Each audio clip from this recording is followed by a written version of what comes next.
Bonjour à toutes et à tous, c'est Émilie d'Astro Intuitive. Je suis ravie de vous retrouver pour une nouvelle vidéo sur l'analyse de la prochaine nouvelle lune qui aura lieu le 29 juin dans le signe du Cancer. Dans cette vidéo, on va voir quels sont les aspects astrologiques, quelles sont les invitations actuellement et comment on peut au mieux les utiliser. Avant de commencer vraiment à parler de tous ces aspects, je voulais vous dire qu'il reste actuellement quelques places pour le stage d'astrologie que j'animerai cet été au Centre Existence en Ardèche. C'est un stage autour du thème de naissance qu'on va aborder comme une carte au trésor, comme un jeu, et c'est une semaine pour découvrir son thème, redécouvrir son thème astral à la manière d'un jeu. Si ça vous intéresse, toutes les infos sont dans la barre de description. Il reste aussi encore quelques places pour les sessions de formation en astrologie qui commenceront en septembre. La date limite des inscriptions, c'est le 15 août. Donc voilà, si ça vous intéresse, vous pouvez également consulter la page de description. Et maintenant, on va commencer, on va parler un petit peu de cette nouvelle lune. Alors, la nouvelle lune, elle a lieu le 29 juin, comme je vous le disais. Elle se passera exactement, pour nous, heure française, à 4h52 et elle va rayonner sur le 7e degré du Cancer. C'est-à-dire que on a le soleil et la lune qui se retrouvent sur ce degré-là particulier du zodiaque. Donc, une nouvelle lune, c'est toujours un démarrage, c'est le début d'un cycle lunaire de 29 jours et une nouvelle lune génère une impulsion d'énergie.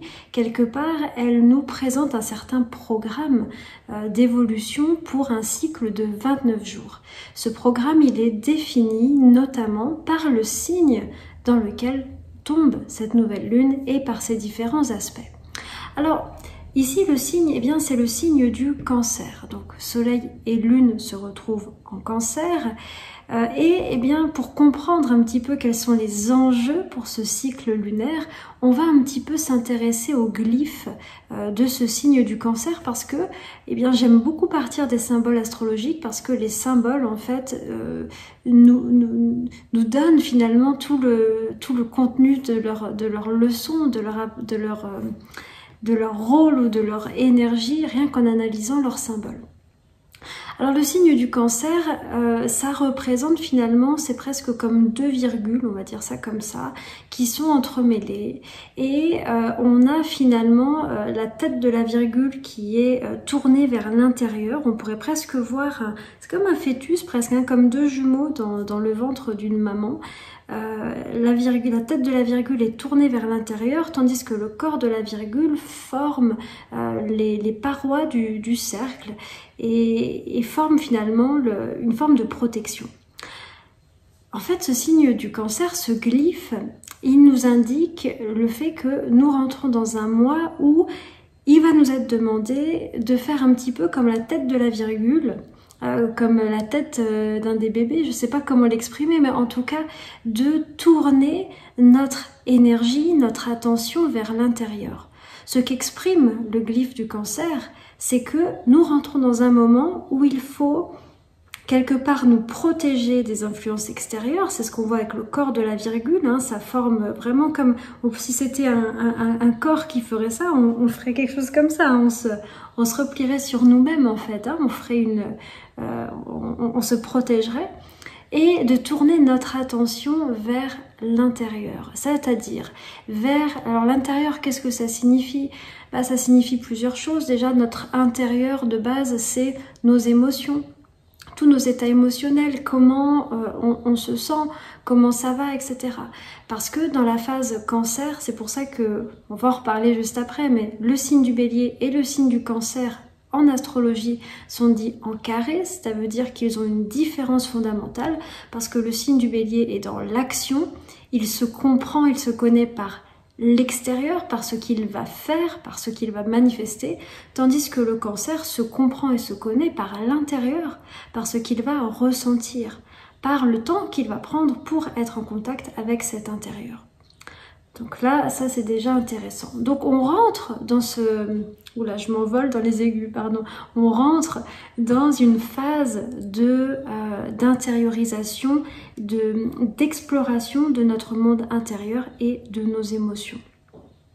Ça nécessite du coup forcément, ça nécessite de prendre un peu le temps, ça nécessite de sortir de cette course effrénée de l'action pour pouvoir être un petit peu plus en contact avec ce qu'on ressent. C'est un peu compliqué de sentir nos émotions quand on est toujours dans la course, quand on n'est pas connecté avec son corps, parce que les émotions s'expriment quand même déjà par le corps, voilà, quand on court. Donc déjà, il y a une invitation pour ce cycle lunaire, peut-être à essayer de ralentir pour être un petit peu plus en contact avec nos émotions.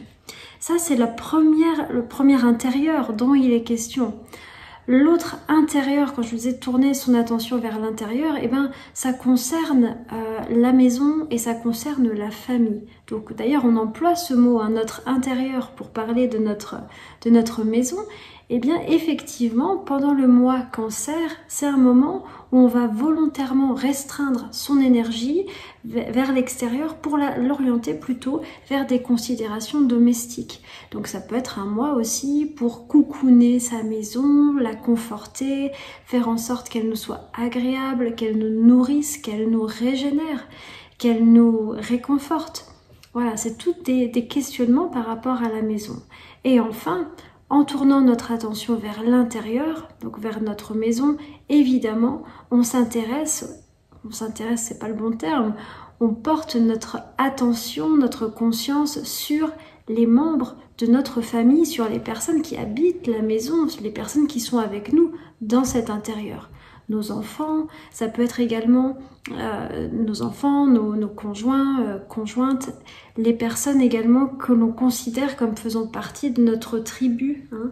Vous voyez le signe du Cancer, il y a un côté clanique, hein, il y a quelque chose qui dit, bah voilà, hop, toi je te prends, hop, tu fais partie de ma famille et ensuite je ferme tout ce qui est autour de nous pour nous protéger. Bah voilà.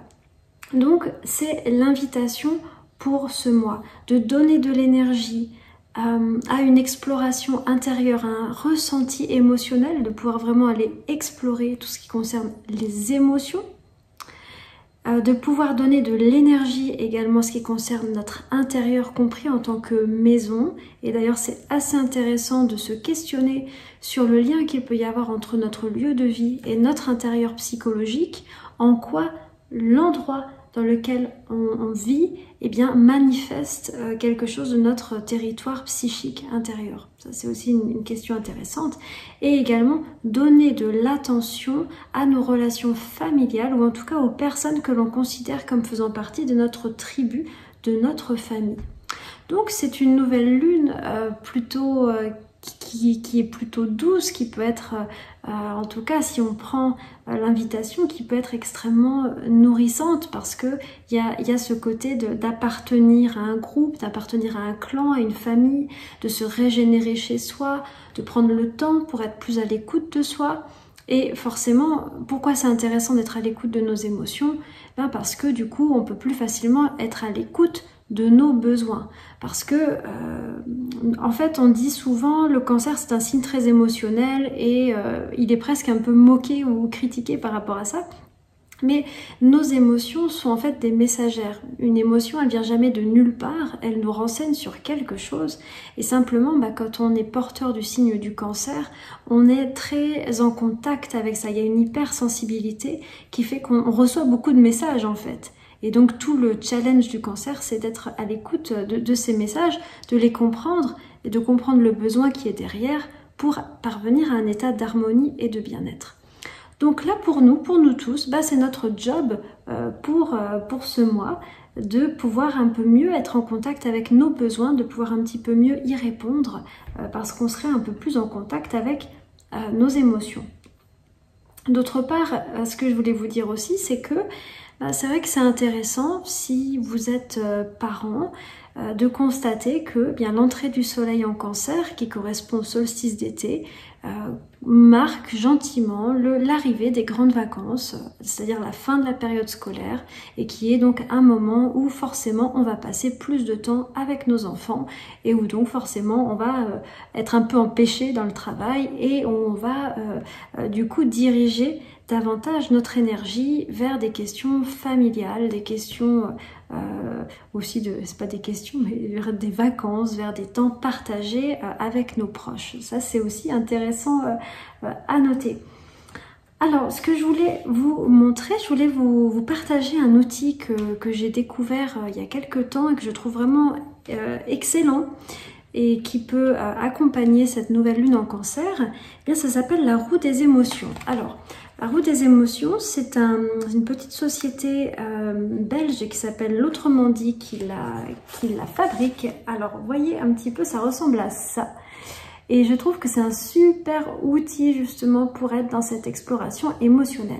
Alors là, il y a beaucoup de choses, mais je vous explique comment ça fonctionne. En fait, la roue des émotions, on va l'utiliser pour essayer de comprendre justement, d'identifier l'émotion et donc le besoin qui lui est afférent.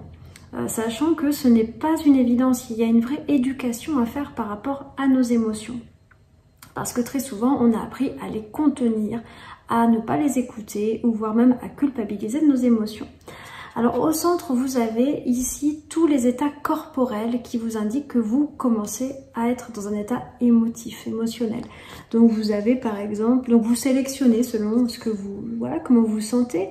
Il y a par exemple, j'ai mal au ventre, j'ai une boule dans la gorge, j'en ai plein le dos, je me sens lourde, je me sens légère, etc. Puis, vous avez ensuite les 5 grandes émotions que sont la peur, la tristesse, la colère, la joie, et puis des émotions, le dégoût également, et puis des émotions qui sont un peu inclassables comme la culpabilité et la honte. Et vous allez avoir donc différents états. Par exemple, pour la peur, vous allez avoir je me sens alarmée, angoissée, inquiète, mal à l'aise, hein, vous avez plusieurs niveaux. Et puis ensuite, vous avez, ça c'est vraiment génial, vous avez la roue des besoins. Et alors, ils n'y sont pas tous, mais il y en a déjà beaucoup. Et vous pouvez sélectionner. Si par exemple, j'ai constaté que je me sentais actuellement, je ne sais pas moi, on s'en fiche un peu, hein, à la limite, mais admettons si je me sens nerveuse, voilà. Eh bien, par exemple, c'est que par-delà, et on se pose la question, mais alors quel est mon besoin par rapport à ça? Et mon besoin, ça peut être un besoin de repos, un besoin de détente, un besoin de compréhension, de lien, de sens, etc. Bref, vous avez compris, et vraiment, une fois qu'on a identifié le besoin, eh bien, on va pouvoir nous décider d'une action à faire pour aller vers ce besoin et en prendre soin par nous-mêmes. Cet outil est vraiment incroyable pour apprendre à mieux se connaître et apprendre à mieux prendre soin de soi très facilement. Donc ça, c'est un outil qui est en lien avec la CNV, la communication non violente de Marshall Rosenberg. Vous avez aussi la version enfant. Donc si vous avez des petits à la maison, forcément ça va être un peu compliqué hein, d'utiliser cet outil. Vous avez la version enfant qui est tout imagée. Donc vous avez la météo intérieure, soleil, arc-en-ciel, nuages, etc. Et les différents états représentés par des petits, je ne sais pas si vous voyez, des petits symboles rigolos. Et les différents besoins. Donc ça, c'est aussi un super outil. Si vous avez des enfants et que peut-être vous êtes amené à passer plus de temps avec eux sous la lunaison Cancer, ça peut être un chouette outil pour déprogrammer des crises, comprendre ce qui ne va pas, apprendre à communiquer et à échanger. Voilà. Donc c'est vraiment si ça vous intéresse, c'est vraiment tout à fait raccord avec cette énergie Cancer. Maintenant, je reviens à l'astrologie. Donc, qu'est-ce qu'on voit? Donc ça, c'est notre but. Hein. Je ne vais pas revenir sur ce but qu'on a bien compris, je pense. Maintenant, les aspects du soleil et de la lune nous montrent un petit peu ce qui va nous aider ou ce qui va peut-être nous bloquer ou nous embêter. Et ce qu'on voit pour cette lunaison, alors il n'y a pas énormément d'aspects, mais ce qu'on voit, c'est un carré à Jupiter dans le signe du Bélier. il est très précis, il est assez exact. On a un Jupiter à 7 degrés du Bélier et on a un Soleil et une Lune à 7 degrés du Cancer. Donc c'est vraiment assez précis. Alors, je vous en parlais tout à l'heure, hein, le Bélier, il est vraiment lié à l'activité, il est lié à l'affirmation, il est lié aussi à une forme de colère ou d'agressivité en négatif, attention. Et là, j'aborde plutôt le côté difficile parce que c'est un carré. En tout cas, ce qu'on peut lire là-dedans, il y aurait plusieurs sens, mais ce qu'on peut comprendre, c'est qu'il y a peut-être une surcharge d'activité. Jupiter en Bélier, hein, qui veut faire plein de choses, qui est très exalté, qui veut aller ici ou là, qui entrave ou qui empêche ce temps d'intériorisation, cette énergie plus douce, ce temps plus calme lié à la famille, lié à la maison. Et pour comprendre le timing du Cancer, imaginez, vous êtes avec un enfant de 3 ans et vous devez forcément marcher à son rythme. Bah forcément, vous allez aller plus lentement. Vous allez vous arrêter dans une pâquerette, vous allez jouer et puis prendre le temps de regarder ce que fait l'enfant, etc. C'est un temps très lent, pardon, le Cancer. Alors que le Bélier, lui, eh ben forcément, c'est un temps beaucoup plus rapide. Et ici, voilà, on peut avoir un peu une problématique là-dessus, entre un besoin d'activité et le fait que, eh ben, il y a des besoins de prendre le temps de s'intérioriser. Il peut y avoir donc de l'impatience. Il peut y avoir aussi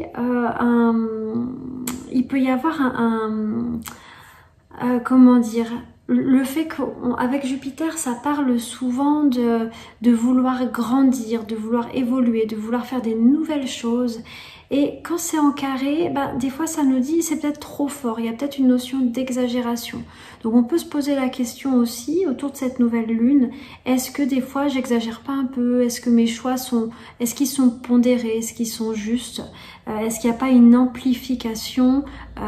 Est-ce que il n'y a pas une amplification des émotions ou de ce que je veux faire et qu'au final c'est trop, quoi. Je mets un peu la charrue avant les bœufs ou je suis trop dans l'exagération.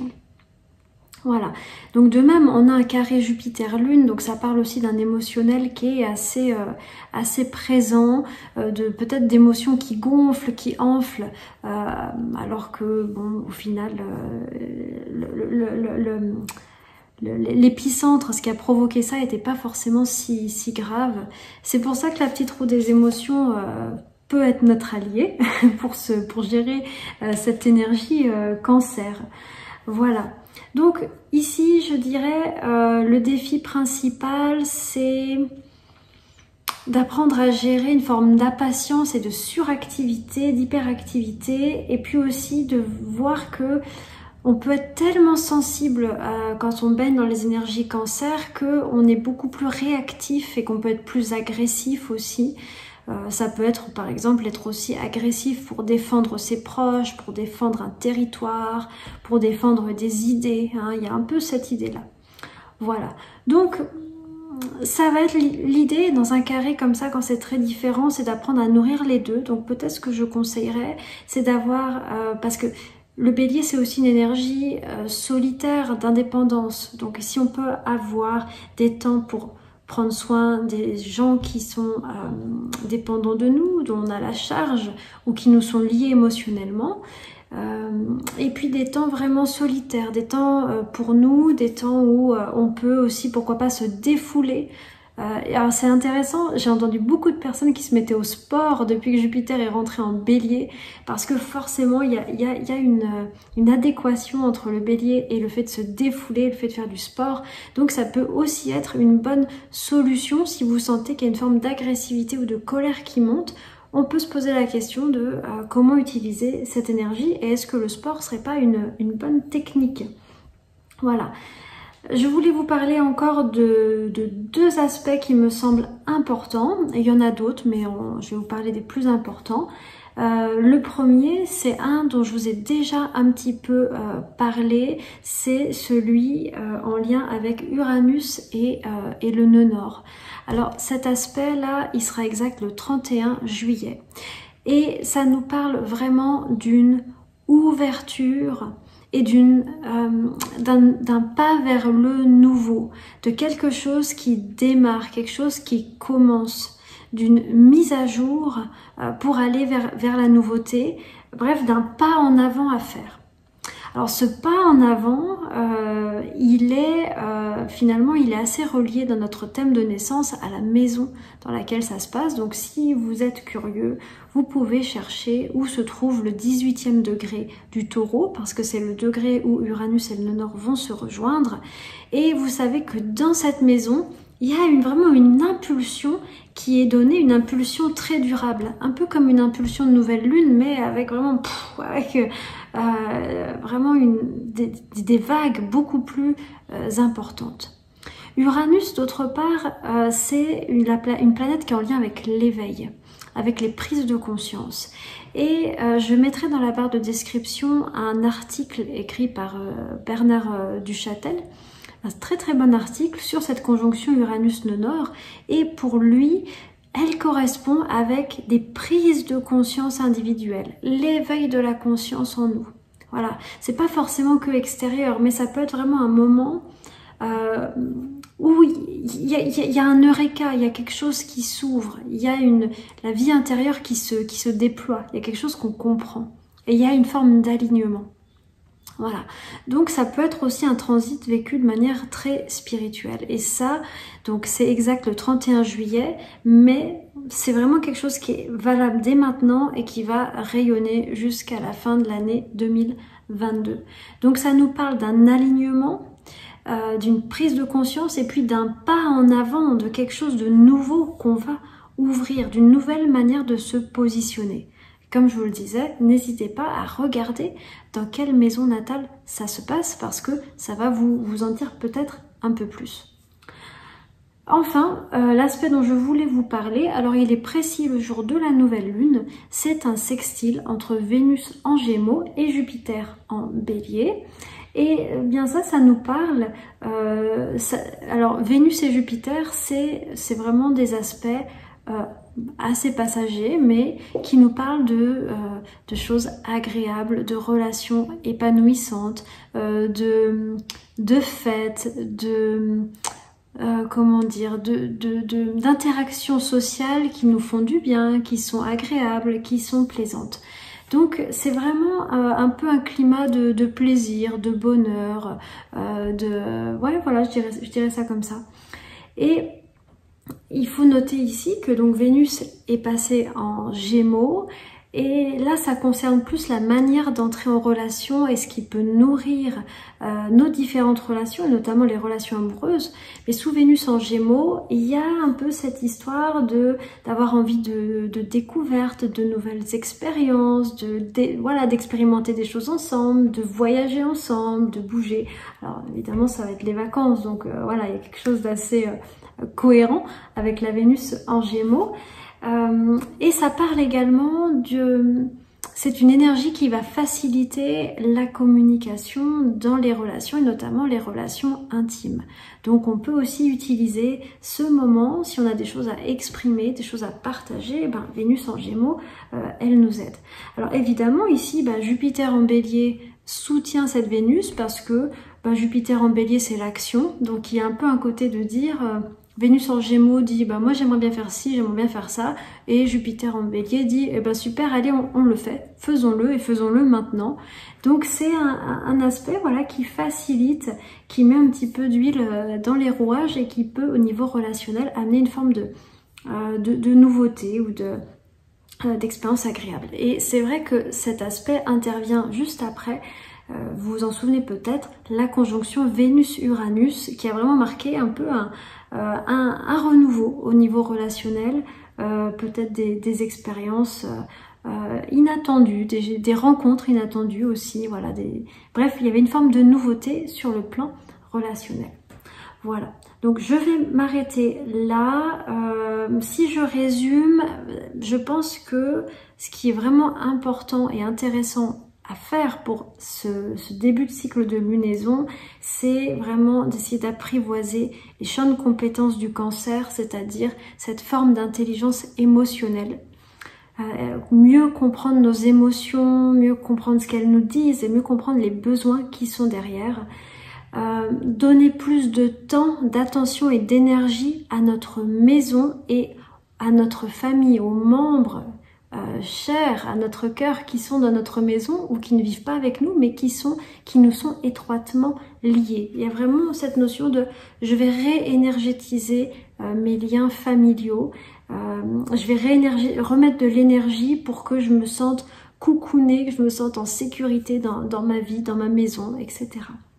Ce à quoi on doit faire attention, c'est l'hyperactivité, c'est l'impatience, c'est le fait qu'on est sur 2 timings différents entre le bélier et le cancer et que peut-être ça va un petit peu nous agacer de devoir ralentir, de devoir être à l'écoute de nos émotions, etc. Peut-être ça sera un petit peu embêtant et en même temps, eh bien, c'est quand même une proposition, voilà, c'est la proposition du moment. Donc, c'est trouver un juste équilibre entre l'action, la nouveauté et en même temps l'écoute émotionnelle.